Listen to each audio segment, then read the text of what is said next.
नमस्कार। आज हम रिमोट सेंसिंग और जीआईएस की जो एप्लीकेशंस हैं उनके बारे में बात करेंगे। तो जीआईएस और रिमोट सेंसिंग क्या है, हम बात करें। रिमोट सेंसिंग का तरीका है, जैसा आपको बताया, जहां पर आप रिमोटली मतलब डायरेक्ट कांटेक्ट में नहीं होकर और सेंस कर रहे हैं, और किस तरीके से उन इंफॉर्मेशन का यूज किया जा रहा है, जियो रेफरेंसिंग की जा रही है, वो जीआईएस में आता है। तो ये एक जियो स्पेशियल मैनेजमेंट मेथोडोलॉजी और टूल्स है ताकि इन्वायरमेंट मैनेजमेंट स्ट्रेटजीज को डेवलप करने में सहायता मिल सके। आप एक नट सेल में ये बात समझ सकते हैं। तो आज की तारीख में जो जीआईएस है वो कहीं की भी स्पेशल इंफॉर्मेशन को कम्युनिकेट करने का माध्यम बनता जा रहा है, क्योंकि यहाँ आप विभिन्न लेयर्स के माध्यम से, विभिन्न सेटिंग्स के माध्यम से जीआईएस सॉफ्टवेयर में आप विभिन्न तरह की परिकल्पनाएं इसमें कर सकते हैं। तो इस कारण से अगर आप देखेंगे तो इन्वायरमेंटल एप्लीकेशंस इसकी बहुत ज्यादा है। जैसा कि आप समझ सकते हैं कि जीआईएस और रिमोट सेंसिंग की जब हम बात करें तो यहाँ पर एक कंप्यूटर सिस्टम इन्वॉल्व जरूर होता है, जहाँ पर डेटा का कलेक्शन, एनालिसिस, स्टोर और डिसेमिनेशन होता है। खासतौर पे कौन सा डेटा? ज्योग्राफिक डेटा या ज्योग्राफिक इंफॉर्मेशन। और विभिन्न प्रकार की ज्योग्राफिक इंफॉर्मेशन हो सकती है, केवल टोपोग्राफी से रिलेटेड नहीं, कई सारे पैरामीटर हो सकते हैं। इवन कहाँ पॉल्यूशन का क्या स्थिति है, वाटर रिसोर्सेज कहाँ है, सेटलमेंट कहाँ है, ट्रांसपोर्ट किस तरीके का है, ये सारी इंफॉर्मेशन यहाँ पर आप यूज कर सकते हैं ताकि जो डिसीजन मेकिंग है वो इन्फॉर्म्ड डिसीजन मेकिंग हो, साथ ही साथ स्मूथ डिसीजन मेकिंग हो। तो जीआईएस, अगर हम इन्वायरमेंटल एनालिसिस में बात करें तो ये एक्सप्लोर करता है स्पेशियल रिलेशंस को, पैटर्न को और प्रोसेसेस को। कौन सी? जो कि ज्योग्राफिक, बायोलॉजिकल और फिजिकल फिनोमिना से रिलेटेड है। तो इस चीज को भी आप समझ सकते हैं। तो यहाँ पर दो प्रकार की जो स्पेशल जब एनालिसिस करते हैं तो दो प्रकार की यहाँ पे आपको मेथड्स देखने होते हैं। वन इज क्वांटिटेटिव, जहां आप क्वांटिफाई करते हैं, और दूसरा थीमेटिक। तो जो क्वांटिटेटिव मैपिंग हो वो शो करती है कि किस जगह पर कितना है किसी चीज का जिसके बारे में हम बात करना चाह रहे हैं, किसी जगह पे वो कितनी है। That is called quantitative mapping. और जब हम थीमेटिक मैपिंग की बात करते हैं तो हम किसी क्षेत्र में या किसी जो हमारा दायरा है उसमें हम देखना चाहते हैं कि कोई स्पेसिफिक फीचर या कोई कंसेप्ट ये कहाँ कहाँ है, कैसे है। लाइक सॉइल टाइप, अगर हम फीचर की बात करें तो कहाँ कहाँ है सॉइल टाइप, या boundaries, state boundaries, national boundaries, regional boundaries, city boundary, या सिटी हम बिजनेस या सीबीडी की बात करें वो सारी की बाउंड्रीज कहाँ है, या वाटरशेड हम बात कर रहे हैं उसका कैचमेंट एरिया कहाँ है, वाटरशेड कैसा है, उसका फ्लड जोन कहाँ है, ये सारी चीजें उसमें आ सकती है। तो इस तरह की जब हम डेमोन्स्ट्रेट करते हैं किसी स्पेसिफिक फीचर को या कंसेप्ट को तो उसे हम थीमेटिक मैप कहते हैं। तो यहाँ quantitative as well as thematic है। इवन आप अगर थीमेटिक कर रहे हैं तो उसके साथ में क्वांटिटेटिव की लेयर भी कर सकते हैं। तो इस तरीके से जो ये कॉम्बिनेशन है डेटा का ये एंडलेस है, और कई तरीके के कॉम्बिनेशन आप तैयार करके जियोस्पेटियल एनालिसिस कर सकते हैं। तो जीआईएस और रिमोट सेंसिंग की जो एप्लीकेशंस है बहुत ज्यादा हो सकती हैं, एंडलेस है। कुछ की हम बात कर रहे हैं जहां पर इसकी यूज किया जा सकता है। इन्वायरमेंट मैनेजमेंट से रिलेटेड ही हम बात लेके चल रहे हैं। तो सबसे पहले हम बात करते हैं एग्रीकल्चर की। तो यहाँ आप क्रॉप फोरकास्टिंग कर सकते हैं। पहला इंपॉर्टेंट, क्रॉप फोरकास्टिंग। और जब आप क्रॉप फोरकास्टिंग कर रहे हैं तो ऐसी स्थिति में आप कई तरह के पैरामीटर इसके अंदर इंक्लूड करते हैं, लाइक वेदर कैसा है, वेदर कैसा रहेगा, सॉइल किस तरह की है, वाटर की अवेलेबिलिटी क्या है, उन सब की डिफरेंट लेयर्स के आधार पर आप क्रॉप फोरकास्टिंग कर सकते हैं, प्रोडक्टिविटी मॉनिटर कर सकते हैं, सॉइल मॉइस्चर असेसमेंट कर सकते हैं, और साथ ही साथ अगर किन्हीं कारणों से अगर वहां पर क्रॉप का डैमेज हो रहा है, जैसे अगर कहीं पे पाला पड़ रहा है और क्रॉप का डैमेज हो रहा है, या ओलावृष्टि हो गई क्रॉप का डैमेज हो गया, या फ्लड आया है क्रॉप का डैमेज हो गया, तो सैटेलाइट इमेजरी के माध्यम से आप पूर्व के और अब के इमेजेस को कंपेयर करके ये पता लगा सकते हैं, इसका असेसमेंट कर सकते हैं कि कितनी जो स्टैंडिंग क्रॉप थी उसका डैमेज हुआ है, और उसका दायरा कहाँ है, विस्तार कहाँ है, कितना प्रतिशत कहाँ पर डैमेज हुआ, ये सारी चीजें उसके अंदर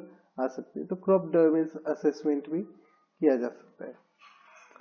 सेकंड, जिसमें मुख्य तौर पे हम मान के चलते कि जीआईएस और रिमोट सेंसिंग का उपयोग होता है। कई बार हम केवल जीआईएस और रिमोट सेंसिंग को इन्हीं तक ही लिमिट करते हैं, दैट इज कार्टोग्राफी, मैप से रिलेटेड। हालांकि जैसा हमने बोला जीआईएस रिमोट सेंसिंग का जो स्कोप है बहुत ज्यादा है, एप्लीकेशन बहुत ज्यादा है। तो कार्टोग्राफी में जब हम बात करते हैं तो कार्टोग्राफी यानी कि आप समझिए मैप बनाना है ना, तो कार्टोग्राफी की हम बात करते हैं तो वहाँ टोपोग्राफिक मैपिंग, टोपोग्राफिक मैपिंग का मतलब है कि कहाँ और किस तरह की टोपोग्राफी है, मतलब ऊंचा ऊंचा, मतलब कहाँ ऊंचाई है कहाँ नीचाई है, समुद्र तल से कितनी ऊंचाई नीचाई है, तो ये चीज टोपोग्राफिक मैपिंग कहलाती है। इससे आप विभिन्न जो धरातलीय स्थितियां हैं उनका अंदाजा लगा सकते हैं, उसकी मैपिंग कर सकते हैं। दूसरा, टेरेन सिमुलेशन। एक्चुअली आपने जब टोपोग्राफिक मैपिंग की, आपको मालूम है कि कौन सा स्थान किस ऊंचाई पर है या किस नीचाई पर स्थित है समुद्र तल से, तो ऐसी स्थिति में आपके पास जो जीआईएस और रिमोट सेंसिंग से एक और बेहद अच्छी एप्लीकेशन निकल के आती है, वो है टेरेन सिमुलेशन। जिस स्थिति में आप कंप्यूटर पर या कंप्यूटर सिस्टम पर सिमुलेट कर पाते हैं कि वो धरातल किस तरीके का होगा। कई बार आपने जैसा देखा होगा मीडिया पर कि किसी समुद्र क्षेत्र का या किसी पहाड़ी क्षेत्र का वो एक 3D मैप दिखाते हैं। अब ऐसे वो 3D मैप जो आप देख रहे हैं, दैट इज टेरेन सिमुलेशन, जहां पर आप एक्चुअली उस प्लेस पे जाए बगैर डेटा के आधार पर अंदाजा लगाते कि वो क्षेत्र किस प्रकार का होगा, उसका धरातल परिस्थितियां किस प्रकार की होंगी। टेरेन सिमुलेशन के साथ ही टेरेन मॉडलिंग भी आप कर सकते हैं। इसके अलावा जो और महत्वपूर्ण एप्लीकेशन कार्टोग्राफी में ही आती है, दैट इज थीमेटिक मैपिंग। इसके बारे में हम बता चुका हूँ डिफरेंट थीम्स के आधार पर, और साथ ही साथ जो एग्जिस्टिंग फिजिकल मैप्स हैं या डिजिटल भी हैं तो उनकी अपडेटिंग, ये सारे काम कार्टोग्राफी में आप कर सकते हैं। नेक्स्ट इंपॉर्टेंट जो इन्वायरमेंटल एप्लीकेशन में आता है, दैट इज फॉरेस्ट्री से रिलेटेड आता है। यहाँ आप हार्वेस्ट, लॉजिस्टिक्स, स्टैंड डेंसिटी, कि कहीं पर जो फॉरेस्ट है वो कितनी उसकी डेंसिटी है, किस तरह का उसका सैटेलाइट पर सिग्नेचर आ रहा है, उसके आधार पे आप उसकी डेंसिटी का असेसमेंट कर सकते हैं। जो यील्ड है उसके एस्टिमेट जो लगाया गया है उसको वेरीफाई कर सकते हैं। किसी क्षेत्र में डिजीज का एस्टिमेशन या फायर की संभावना और फायर से होने वाले डैमेज का असेसमेंट भी इसके अंदर शामिल है। ये सारी चीजें भी इसमें की जा सकती है। जियोलॉजी के क्षेत्र में देखें, इन्वायरमेंटल एक्सप्लोरेशन है ये, जो ऑयल और गैस एक्सप्लोरेशन से रिलेटेड है, स्ट्रक्चरल मैपिंग से, इंजीनियरिंग स्टडी से। इंपॉर्टेंट इन्वायरमेंट के पॉइंट ऑफ व्यू से देखें तो दैट इज हैजार्ड एनालिसिस, जहां पर आप अर्थक्वेक, सुनामी, लैंडस्लाइड, इस तरह के और भी कई सारे हैजार्ड्स हैं जिनका आप आकलन कर सकते हैं विभिन्न डेटा के आधार पर। साथ ही साथ टेक्टोनिक स्टडी जो अर्थक्वेक से रिलेटेड आपको मिल जाएगा। आगे हम देखें तो इसका उपयोग अर्बन प्लानिंग में किया जाता है। जीआईएस रिमोट सेंसिंग का काफी इंपॉर्टेंट ये फील्ड है जिसमें इसका उपयोग किया जाता है। यहाँ पे आप लैंड यूज मैपिंग कर सकते हैं कि कोई लैंड लैंड यूज का मतलब जो बैरन लैंड है उस पर किस तरीके का उसका यूज हो रहा है, अगर वो बैरन है तो ठीक है।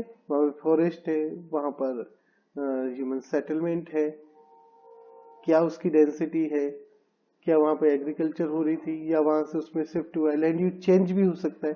तो land use mapping, land use change mapping, ये सारा का सारा आप कर सकते हैं। इम्परवियस सरफेस की भी मॉडलिंग कर सकते हैं, सिटिंग स्टडी कर सकते हैं।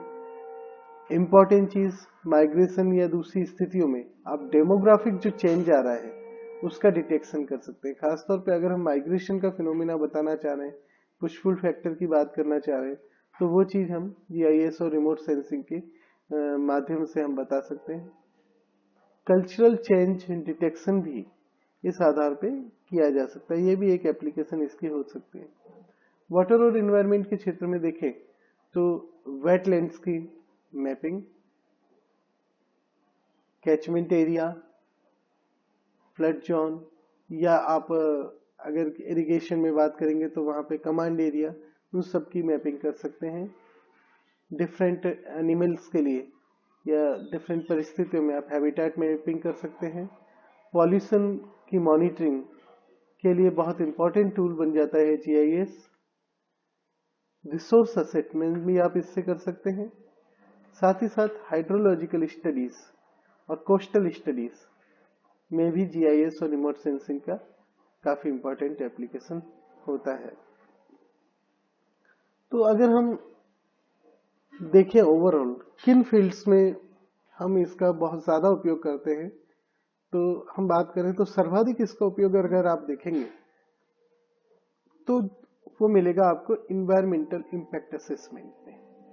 जैसे आपको मैंने पहले ही कहा था, किसी प्रोजेक्ट को एस्टेब्लिश करने से पहले हम ये प्रोजेक्ट करते हैं, फोरकास्ट करते हैं कि उस प्रोजेक्ट का या उस पॉलिसी का या उस प्लान का क्या इम्पैक्ट हो सकता है।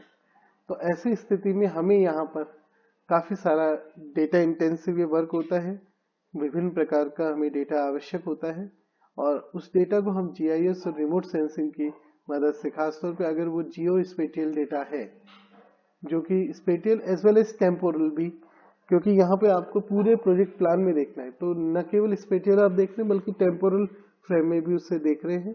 तो उस डेटा का एनालिसिस, उसका असेसमेंट, ताकि आप ये अंदाजा लगा सके कि उसका क्या इम्पैक्ट होगा। तो यहाँ जीआईएस और रिमोट सेंसिंग का बहुत ज्यादा इंपॉर्टेंट रोल मिलता है।